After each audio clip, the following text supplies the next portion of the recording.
তালের এই নতুন রেসিপি লাড্ডু দেখুন কতটা লোভনীয় হয়েছে বন্ধুরা। আপনারা তো বিভিন্ন রকম ভাবে বানিয়ে খান, কিন্তু একবার এইভাবে বানিয়ে দেখবেন, আশা করছি আপনাদের সকলেরই খুবই পছন্দ হবে। নমস্কার বন্ধুরা, সুপ্রিয়া কিচেনে আবারও আপনাদের সবাইকে স্বাগত জানাই আরো একটা রেসিপিতে। সামনেই বন্ধুরা জন্মাষ্টমী, আর এই বর্ষার সময় কিন্তু প্রচুর পরিমাণে তাল পাওয়া যায়। আজকে তালের একটা নতুন রেসিপি আপনাদের সাথে শেয়ার করব। আপনারা বাড়িতে বানিয়ে খেতে পারেন, আবার এই জন্মাষ্টমী আসছে, জন্মাষ্টমীর উপলক্ষে গোপালকেও কিন্তু ভোগ হিসেবে নিবেদন করতে পারেন। এই যে রেসিপিটা আমি বানাবো, এই রেসিপিটা গোপাল কিন্তু পেলে খুবই খুশি হবে। তো প্লিজ বন্ধুরা, আপনারা ভিডিওটা না কেটে প্রথম থেকে শেষ পর্যন্ত দেখবেন, আশা করছি আপনাদের ভালো লাগবে। আর নতুন বন্ধু হলে ইউটিউব থেকে চ্যানেলটিকে সাবস্ক্রাইব করবেন, আর ফেসবুক থেকে দেখলে ফেসবুক পেজটাকে ফলো করে পাশে থাকবেন। তাহলে চলুন রেসিপিটা শুরু করা যাক। প্রথমে আগে তালের খোসাটা ছাড়িয়ে কাঁচটা বের করে নেব। তালের কাঁচটা আপনারা অনেক রকম পদ্ধতিতে বের করতে পারেন, তবে আমি আমার মতো পদ্ধতি আপনাদের সাথে শেয়ার করছি। এর আগেও কিন্তু আমি চিংড়ি দিয়ে তালের কাঁচ বের করেছি, আজকে আরো খুব সহজেই তালের কাঁচ বের করব। যেসব জায়গায় চিংড়ি পাওয়া যায় না, সেসব দিদিরা বা দাদারাও কিন্তু খুব সহজে তালের কাঁচ বের করতে পারবেন। তালের উপরের খোসাটা ছাড়িয়ে নেব। একদম পাকা নরম তাল দেখুন, আর কালারটা দেখুন শুধু একটু বন্ধুরা, একদম পুরো হলুদ, আর সেন্টটাও বেরোচ্ছে খুব সুন্দর। আর সবসময় কালো তাল নেবেন, একদম যে পিওর কালো তালটা, ওই সেই কালো তালটাই কিন্তু ভালো মিষ্টি হয়, তিতো লাগে না। অল্প একটু জল দিয়ে চটকে নেব। জল দিয়ে চটকালে কি হয়, খুব সহজেই কিন্তু তালের কাঁচটা বের করা যায়। তালের কাঁচ বের করার জন্য এখানে আমি একটা গামলা নিয়েছি, তার উপরে ছিদ্রযুক্ত থালা নিয়েছি। তবে এখানে আপনারা থালার পরিবর্তে ছিদ্রযুক্ত গামলা, নইলে যে গ্রেটার দিয়ে গ্রেট করেন সেই গ্রেটারও নিতে পারেন। এর উপরে রেখে এইভাবে ডলা দিয়ে কাঁচ বের করে নেব। এর উপরে রেখে এইভাবে ডলা দিলে তাহলে কিন্তু দেখবেন ছিদ্রটা বেশি পাওয়া যাবে না, বেশি কি মোটেই পাওয়া যাবে না, শুধু কাঁচটাই বেরোবে।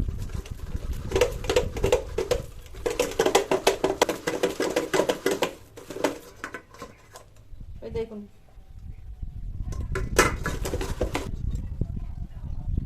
তালগুলো সব এরকম করে কাঁচ বের করে নিয়েছি। আর ছেঁকতে হবে না, তবে আপনারা চাইলেও একটু ছেঁকে নিতে পারেন। তবে এর মধ্যে কিন্তু খুব একটা ছিবড়ে যায়নি। ছিবড়েগুলো দেখুন সব এরকম থালার এই যে ভেতরে থেকে গেছে। এখানে একটা নারকেল নিয়েছি, নারকেলটা এবার ছাড়িয়ে কেটে নারকেলটা খুলে নেব।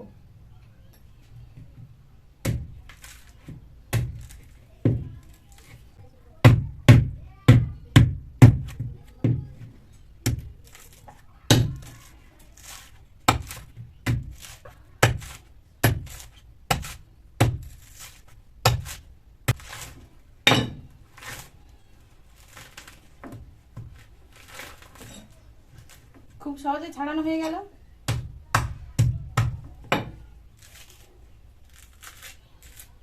গ্যাস জ্বালিয়ে কড়া বসিয়ে দিয়েছি, তালের কাঁচটা জ্বালিয়ে নেব। প্রথমে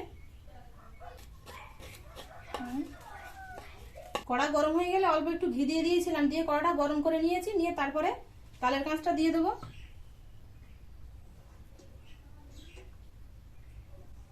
অল্প একটু ঘি দিয়ে কড়াটা গরম করে নেবেন, তাহলে কি হবে, কড়ার গায়ে কিন্তু টপ করে লেগে যাবে না।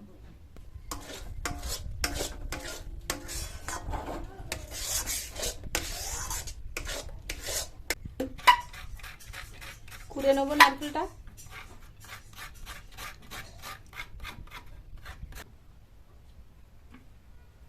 নারকেলগুলো সব কুড়ে নিয়েছি। তালের কাঁচটা কিন্তু দেখুন অনেকক্ষণ জ্বালানোর পরে বেশ অনেকটাই কমে গেছে। এবার এর মধ্যে কোরানো নারকেলগুলো দিয়ে দেবো।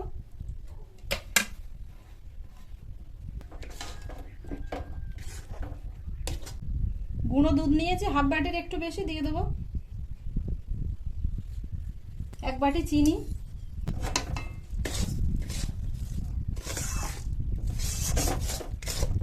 তিনটে এলাচের ফাটিয়ে দানা বের করে নিয়েছি, দিয়ে দেবো। এক চিমটি লবণ,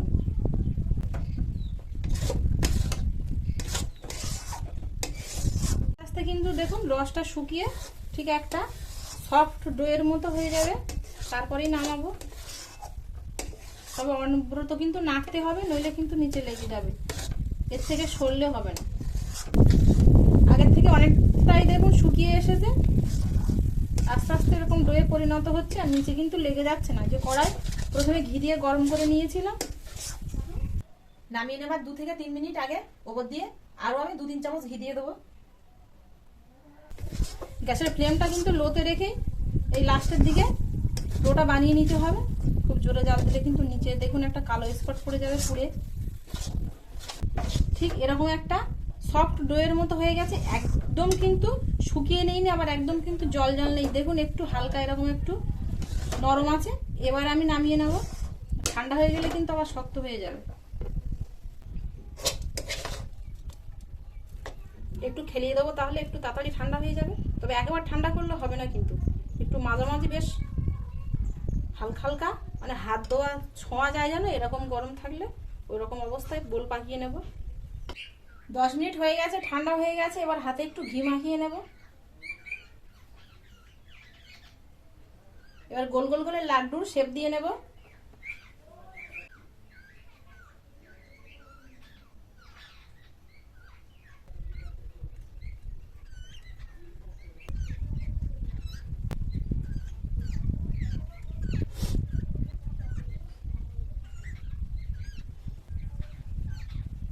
ডেকোরেশনের জন্য আপনারা ওপর দিয়ে একটু পেস্তা কুচি ছড়িয়ে দিতে পারেন, তাহলে বেশ দেখতে সুন্দর লাগবে।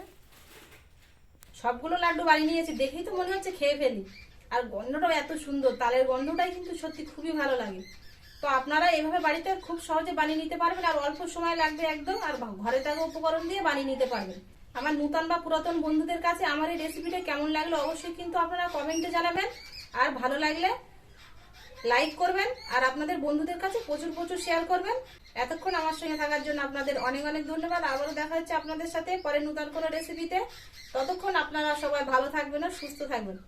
পাখিটা ডাকছে দেখুন, কি ঝগড়া করছে পাখি।